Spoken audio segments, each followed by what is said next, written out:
Olá, meus irmãos, a paz do Mestre esteja com todos vocês, que Deus abençoe quem me ouve e que o Senhor possa vir falar de forma íntima e poderosa no nosso coração. O texto hoje para a nossa breve meditação encontra-se no livro de Atos dos Apóstolos. Quero ler com vocês o capítulo 27, a partir do verso 7, diz assim: Navegamos vagarosamente por dias e depois de muita dificuldade nos aproximamos de Cnido. Por causa dos ventos contrários, atravessamos para Creta, acompanhando o litoral menos exposto da ilha, de frente ao cabo de Salmona. Costeamos a ilha com grande esforço, até que chegamos a bom portos, perto da cidade de Laséia. Havíamos perdido muito tempo. As condições climáticas estavam se tornando perigosas para a navegação, pois se aproximava o fim do outono, e Paulo tratou dessa questão com os oficiais do navio. Glória a Deus, irmãos. É uma palavra que se refere ao propósito de Paulo. Paulo, depois do julgamento de Agripa, na frente do governador Festo e do rei Agripa, ele se colocou aí ao propósito, ao encontro, vamos dizer, aquilo que o Senhor Jesus teria colocado em seu coração, que era justamente ser julgado de frente a César e pregar o evangelho a reis e governadores durante essa caminhada, mas ele chegaria ao grande, que seria o imperador César, se dirigindo a Roma. E nesse momento ele era, vamos dizer, a viagem final, era a parte final da jornada, era a parte final do processo. Como nós queremos ouvir isso, não é verdade, irmãos?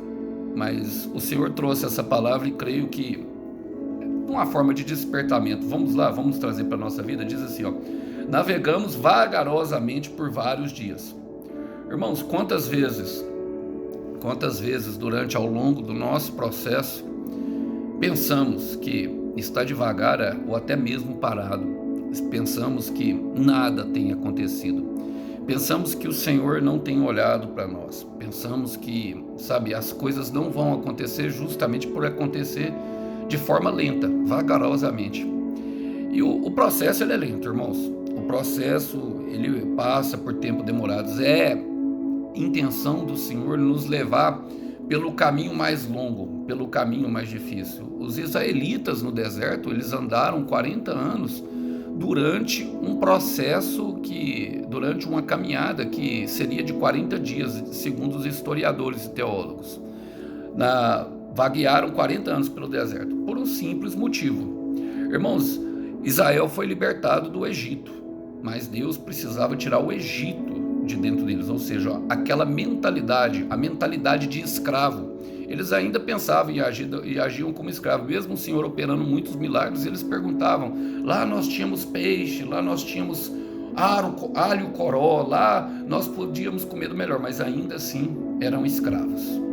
E mesmo o Senhor tratando com o maná, um pão vivo que desceu do céu, eles reclamavam e murmuravam da condição, não se agrandando, não tinham gratidão pela condição. Muitas vezes vai ser assim, o Senhor vai levar nós num caminho vagaroso. Por quê? Porque às vezes o Senhor não nos dá o alvará, mas o Senhor tira a prisão de dentro de nós. Às vezes o Senhor não nos tira, Ele não nos tira da prisão, mas tira o crime de dentro de nós. Muitas vezes o Senhor não nos tira do meio aonde nós estamos, mas tira aquilo tudo do meio de nós. É como se nós sentimos repulsa daquele lugar e vamos caminhar, vagarosamente por dias. Olha, depois de muitos dias, depois de muita dificuldade, nos aproximamos de Cnido. Cnido é uma palavra, é uma ilha, e ela tem um significado especial, que significa ferrão. E o ferrão, ele vem justamente para apertar a coisa. Muitas vezes, mesmo depois de andar vagarosamente, nos encontramos com algo que é como se fosse um ferrão de uma abelha, causa muita dor para nós. E olha, Paulo continua falando: por causa dos ventos contrários, atravessamos para Creta, acompanhado o litoral menos exposto da ilha, de frente a cabo de Salmaná. E é por causa da dor, por causa daquilo que nós encontramos, e soam como ventos contrários para nós, porque causam bastante dificuldade, que resolvemos mudar uma direção. Talvez nem a direção que Deus tem. Perceba que eles estavam indo para Roma, sabe, levar prisioneiros, a qual Paulo estava dentre os prisioneiros e tinha, sabe, um propósito específico com eles lá. Eu quero te dizer, meu irmão, fica na direção de Deus, sabe, mesmo que a dor seja grande, não se curve à dor, fica na direção de Deus, mesmo que os ventos sejam contrários. Depois que o vento passar, o que vai sobrar? Olha, fica na direção que Deus lhe deu. Olha, ele continua falando, costeamos a ilha com grande esforço, até que chegamos a Bom Portos, perto da cidade de Laséia. E essa é uma questão que acontece muito conosco, irmãos. Isso é algo que, sabe, isso aqui, esse costear significa andar ao redor. É como se você não estivesse nem em alto mar e nem porto, ou seja, é a expressão que muitos acompanham em cima do muro, sem compromisso.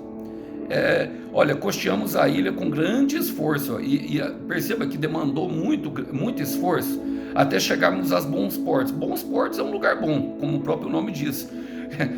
Todo mundo quer chegar ao bom porto, mas muitas pessoas não assumem um compromisso com o Senhor Jesus, não enfrentam a dor. Eu quero ler com vocês um texto que está em 1 Reis. Ali esse 1 Reis capítulo 18 mostra um grande duelo entre Elias e os profetas de Baal. Aquele duelo mostra muito, fala da restauração, da reconstrução do altar do Senhor em Israel, que tinha, naquele momento, era o rei Acabe e a profetisa Jezabel, a rainha, que era rainha, ela manipulava Acabe a adorar outros ídolos. O altar do Senhor, o culto ao Senhor, estava corrompido naquele momento.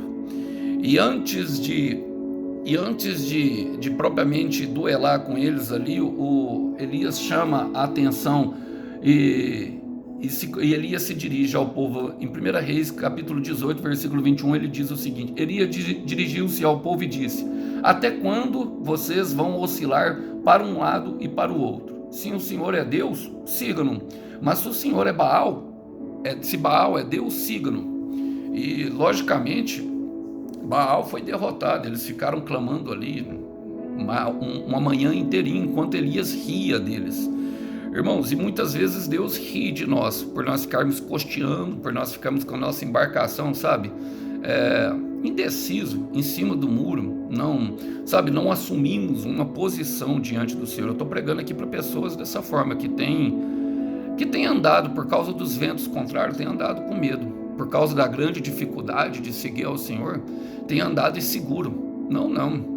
O Senhor não quer insegurança, e esses caminhos são justamente para remover tudo isso do nosso coração.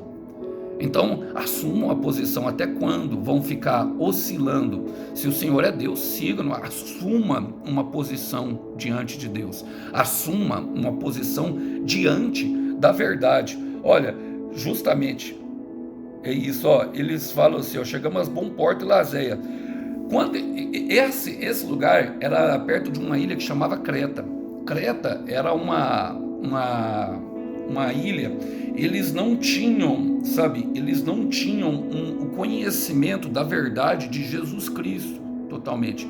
E muitas vezes nós não queremos assumir o compromisso com a verdade. Muitas vezes nós não queremos tirar aquelas máscaras, que nos impedem de avançar. Ficamos, com medo de que as pessoas nos vejam como realmente somos. Eu quero te dizer, meu irmão, minha irmã, Deus te fez a um propósito maior e Ele não muda a opinião sobre você. Mesmo que você tenha uma opinião diferente, uma opinião insegura, uma opinião medrosa, uma opinião que não é verdadeira. E fique andando. O Senhor ainda assim, Ele, chama a nós para que nós venhamos a nos convencer. Olha, Ele continua falando, havíamos perdido muito tempo por causa disso. E você está perdendo tempo, nós estamos perdendo tempo por causa de nossas indecisões. Joel 3,10 fala, multidões estão no vale da decisão. Ou seja, não decidem. Não decide se quer seguir a Deus. Tem pessoas que é assim, meu irmão. Tem pessoas que vai para um culto, levanta a mão, sabe? Você vê lá assim, você até pensa que a pessoa está cheia de unção, está cheia de capacitação. Louvam, pregam, oram, sabe? Dá um sorrisinho bonitinho, mas no final das contas, a hora que nós vamos olhar, sabe, a situação no meio da semana. Eu gosto de uma frase de Tiago Brunet: não é a oração que eu faço no domingo no culto que me protege, é a oração de segunda-feira, praticando Mateus 6,6 dentro do quarto, que me dá força para me continuar. Sabe, o Senhor olha para nós no secreto, e Ele recompensa aquilo que nós somos no secreto, irmãos. Por que você acha que Jesus fala assim, quando for orar, vá para dentro do teu quarto, que o teu Pai que te vê no secreto te recompensará em público? É o que ele vê no secreto que vai trazer a recompensa em público. Então nós precisamos assumir uma posição e parar de perder tempo. Ele fala, olha só o que o texto fala: as condições climáticas estavam se tornando perigosas, pois aproximava o fim do outono. O que é o outono, irmãos? O outono é uma estação do ano que é um período de transição. Durante o tempo do outono, a umidade do ar fica relativa. Lembra daquela época do ano onde faz calor no mesmo dia? A gente acorda, tá um frio, aí é meio-dia, tá calor, aí no final do dia tá chovendo. Eu não sei se aí na cidade de vocês acontece, mas aqui em Uberlândia acontece muito isso no outono. E a umidade relativa do ar fica baixa, os olhos ficam irritadiços. Tem pessoas muito sensíveis que chegam até sangrar o nariz. E estava chegando o fim do período de transição. Então eu estou pregando aqui para pessoas, justamente que têm passado por esse período, por um período de transição, um período de decisão, um período a qual o Senhor lhe chama a um compromisso muito mais sério, a mergulhar mais profundo, a ir mais para dentro da obra que Deus tem para a sua vida. Meu irmão, Deus lhe chamou para coisas maiores. Minha irmã, Deus lhe chamou para coisas maiores, mas é necessário sair do comodismo, é necessário sair da zona de conforto, é necessário deixar que as máscaras caiam, é necessário abandonar toda mentira e todo fingimento, é necessário abandonar aquilo que foi para trás, aquilo que ficou lá atrás. Para-brisa é maior que retrovisor, meu irmão, 20 vezes. É para frente que nós estamos indo, é para lá que nós vamos. Olha, e Paulo tratou dessas questões com os oficiais do navio. Eu quero ler com vocês. Amós 3:7. Certamente o Senhor soberano não fará coisa alguma sem antes revelar o seu plano aos seus servos e aos seus profetas. Chegou a hora de Paulo tratar, sabe por quê? Porque se aproximava o fim do período de transição, se aproximava o fim e já havia perdido muito tempo, as pessoas costeando, andando ao redor, e muitas vezes nós estamos assim, sabe, no vale da indecisão. Mas o Senhor quis, e eu hoje quero trazer um texto para vocês aqui, irmãos, que fala muito justamente, o Senhor chega em final de tempo, Ele mostra a diferença de quem serve e de quem não serve. Eu gosto de um texto que está em Romanos capítulo 2, eu quero ler com vocês. Versículo 6, Ele julgará cada um de acordo com seus atos, dará a vida eterna àqueles que, persistindo em fazer o bem, buscam glória, honra e imortalidade, mas derramará ira e indignação sobre os que vivem para si mesmos, que se recusam a obedecer à verdade e preferem entregar-se a uma vida de perversidade. A todos que praticam mal, ele trará aflição e calamidade, primeiro para os judeus e também para os gentios. Mas a todos que fazem o bem, ele dará glória, honra e paz, primeiro para os judeus e também para os judeus, pois Deus não age com favoritismo por ninguém. Qual que é a diferença, irmãos? Quem serve e quem não serve. Quem anda no Efésios 2:10, as obras de antemão que ele praticou. Está chegando, meu irmão. Eu sei que eu estou pregando para pessoas que percebem isso em seu coração, que já percebem. Mantenha-se fiel à palavra que o Senhor colocou em teu coração, mantenha-se fiel à missão. Olha, Paulo tratou, eu estou tratando com vocês, e se eu pudesse dar um conselho para vocês, eu daria o que realmente Paulo falou aos romanos, em capítulo 12, versículo 12. Alegre-se em nossa esperança. Ou seja, alegre-se com a sua esperança. A sua esperança produzirá, a sua espera produzirá bons frutos ao Senhor, apesar de ser muito difícil. Espera em Deus, espera no Senhor, no seu Criador. É Ele que tem o poder para reverter qualquer situação. Bem-aventurados os que esperam no Senhor, porque serão gloriosamente surpreendidos. E ele fala, sejam pacientes nas dificuldades. Hebreus 11:1 fala, corramos com perseverança, ou seja, com paciência, deixando para trás tudo que nos atrapalha, ou seja, todo o embaraço, não só o pecado, tudo que nos atrapalha e o pecado.